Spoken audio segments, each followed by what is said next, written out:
네, 이제 하나님 말씀 보겠습니다. 하나님 말씀은 사무엘상 18장 1절에서 5절까지 말씀인데 제가 1절 한 절만 봉독합니다.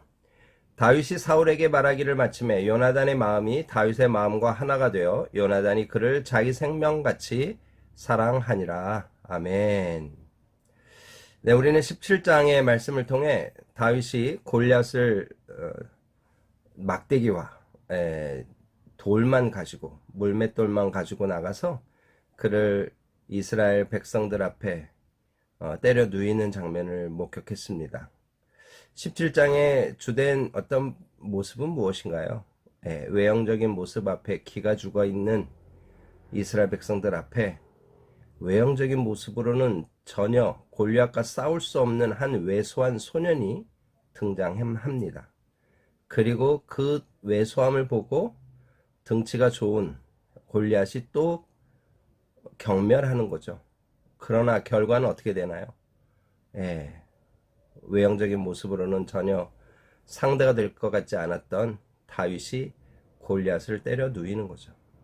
여러분, 그 이야기의 가장 깊은 곳에 있는 근본적인 이유는 무엇입니까? 하나님에 대한 두려움, 하나님에 대한 신앙이죠.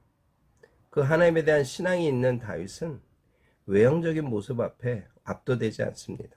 도리어 두려워 떨고 공포감에 사로잡혀 있는 이스라엘 백성들과 사울 왕의 마음을 위로하듯이 낙담할 일이 아니십니다. 제가 나가서 싸우겠습니다. 이렇게 말하는 거예요.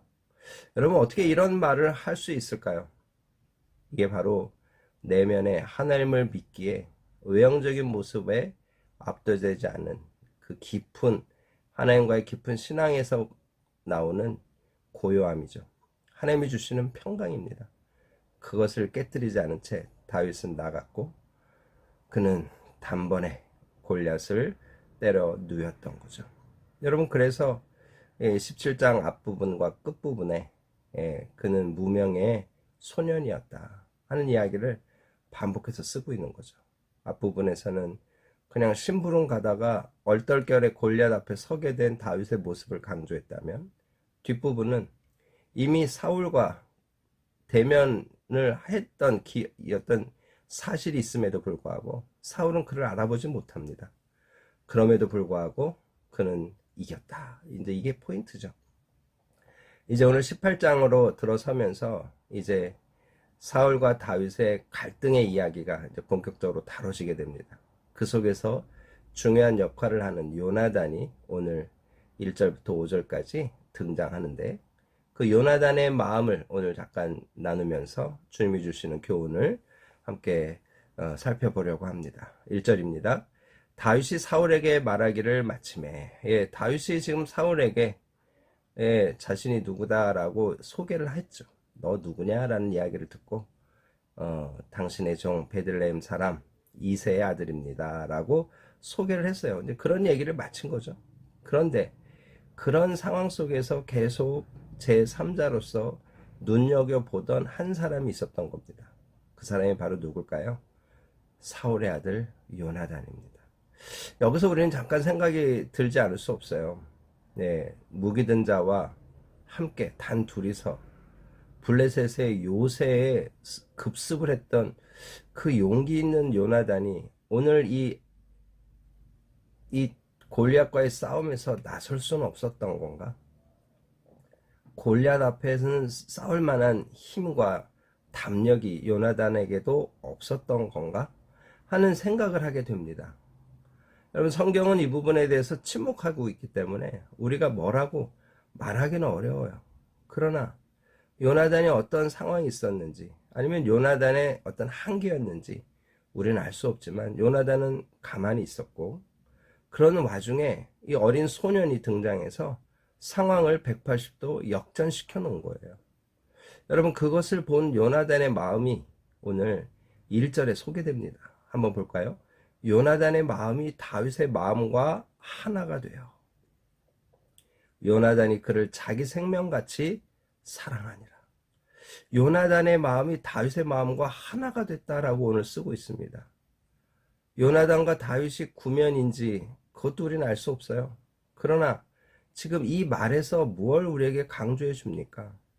지금 요나단도 하나님을 경외하고 하나님을 사랑하는 사람입니다. 이 목이 든 자와 둘이서 요새를 급습할 때 요나단의 입에서 무슨 얘기가 나왔나요? 전쟁은 사람의 많고 적음에 달려있지 않다. 여호와께서 우리와 함께 하시면 우리가 이긴다. 여러분, 이런 믿음의 고백을 했던 그의 모습입니다. 그런데 오늘 다윗이 골리앗 앞에 분명히 똑같은 얘기를 하잖아요. 전쟁은 여호와께 속한 것이다. 너는 칼과 창과 단창으로 나오지만 나는 만군의 여호와의 이름으로 나간다. 여러분, 이게 뭔가 마음이 통하는 거죠.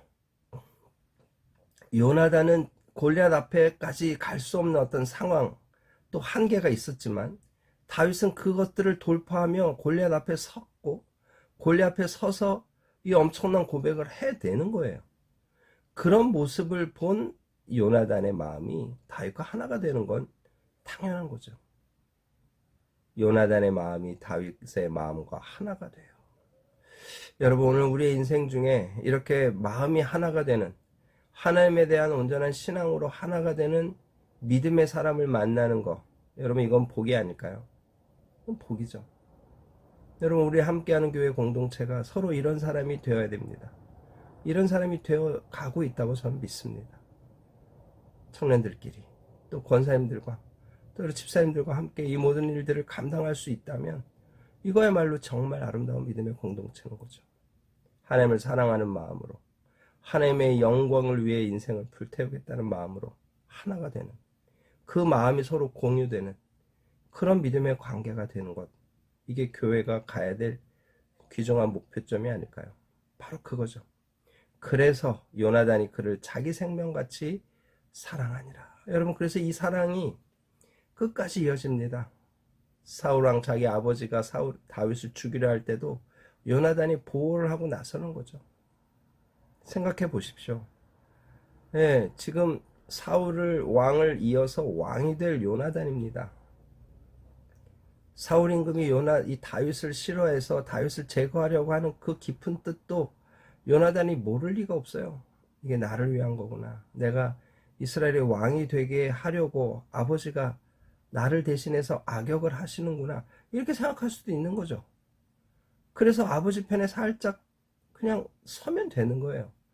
그러나 그러지 못하는 겁니다. 왜? 다윗과 마음이 하나가 되었고, 그래서 다윗을 사랑하는 마음을 갖게 된 것이죠. 여러분, 이것이 오늘 우리가 배워야 될 귀중한 교훈입니다. 여러분, 하나님을 향하는 같은 마음을 가질 때 우리는 우리 안에 어떤 시기심, 질투심, 경쟁심, 비교의식 내려놔야 됩니다. 그러지 않고는 진정한 하나됨이 있을 수 없고 진정한 사랑의 교제가 있을 수 없기 때문이죠. 오늘 요나단은 그런 사랑을 우리에게 보여주고 있는 거죠. 그래서 그날의 사울은 다윗을 머무르게 하고 그의 아버지 집으로 다시 돌아가기를 허락하지 아니하였고, 지금 골리앗을 때려 누인 다윗을 집에 돌려보낼 수 없는 거예요. 너 내 곁에 있어라. 나와 함께 나의 이 왕으로서의 이 왕업을 하는 일에 네가 도움을 줘 하고 지금 그를 머물게 한 거죠. 그런 다윗을 옆에서 본 요나단의 모습이 3절에 또 나옵니다. 요나단은 다윗을 자기 생명같이 사랑하여 더불어 언약을 맺었으며, 지금 또 자기 생명같이 사랑했다라는 말을 또 덧붙이고 있습니다. 그만큼 요나단이 다윗의 이 믿음을 높이 샀고 그 믿음이 자기와 같은 믿음인 것, 아니 자기보다 더 큰 믿음인 것을 깨닫고 존중해주고 그를 사랑했다, 이렇게 말할 수 있는 거죠. 그러면서 더불어 언약을 맺었으며, 이 언약이 어떤 언약이었을까요? 그건 우리가 알 수 없어요. 그러나 이 언약이 나중에 이제 요나단이 우리가 아는 대로 다윗을 또 여러 번 살려주면서 그때 언약을 맺죠. 피차 서로 생명을 아껴주자 하는 언약을 맺는 거예요. 바로 그런 거죠. 여러분, 어떻게 보면 요나단은 앞으로 되어질 일의 상황을 미리 내다보고 우리가 피차해야 하는 사람 되지 말자 하고 언약을 맺고 있다 할 수 있습니다. 그러면서 요나단이 자기 입었던 겉옷을 벗어 다윗에게 주었고 자기 군복과 칼과 활과 띠도 그리하였더라. 여러분, 이거는 그냥 다윗이 없는 것을 자기에게 주는 어떤 내용으로, 그죠? 주는 물건으로 겉옷이요, 군복이요, 칼이요, 활이요, 띠가 아닙니다. 이거는 이 왕자로서의 자기의 신분을 드러내는 복장입니다. 자기의 신분을 증명하는 어떤 지금 이 신체에 두르고 있는 무기들이요, 군장들이에요. 근데 그것들을 지금 다윗에게 주었다라고 하는 것은 그만큼 다윗을 사랑했다라는 의미도 있지만, 나는 너에게 더 이상 왕자가 아니다. 네 앞에 왕자가 아니다. 아니, 네가 왕자가 되라. 어떻게 보면 이런 메시지를 담고 있다 할 수 있는 거예요. 많은 주석학자들이 이 부분에 대해서 이렇게 주석합니다. 그는 벌써 다윗의 미래를 내다보고 자기가 사울에 이어 왕이 될 것을 포기하는 그런 모션, 그런 행동을 지금 취하고 있다, 이렇게 보는 거죠. 그게 꼭 무리한 해석은 아닌 듯 합니다.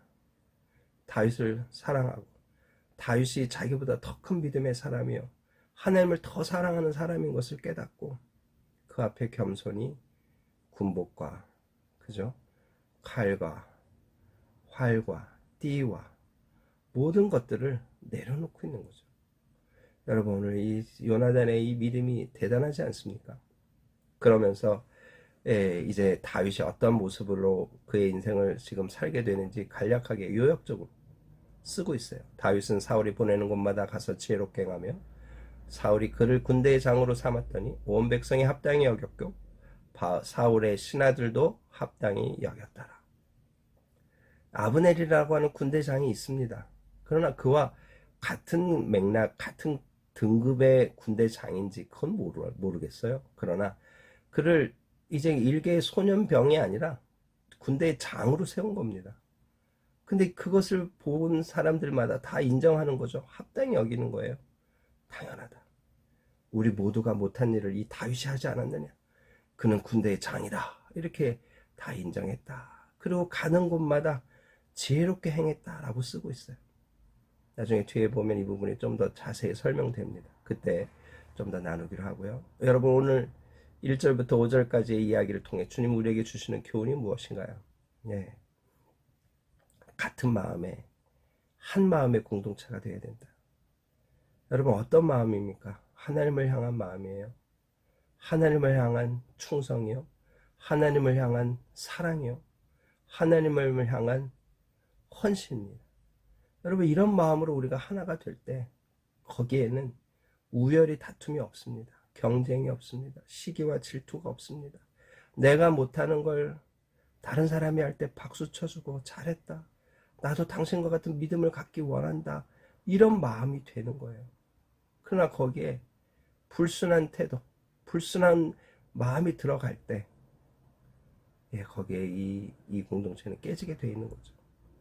요나단이 다윗을 보고 같은 마음으로, 다윗과 같은 한 마음이 되어서 그를 사랑했던 것처럼 오늘 우리 공동체가 이런 믿음의 사랑이 서로 공유되는, 하나가 되는 아름다운 믿음의 공동체가 되기를 축복합니다. 두 번째는 뭘까요? 진실한 마음의 사랑으로 서로 나눠야 된다는 거예요.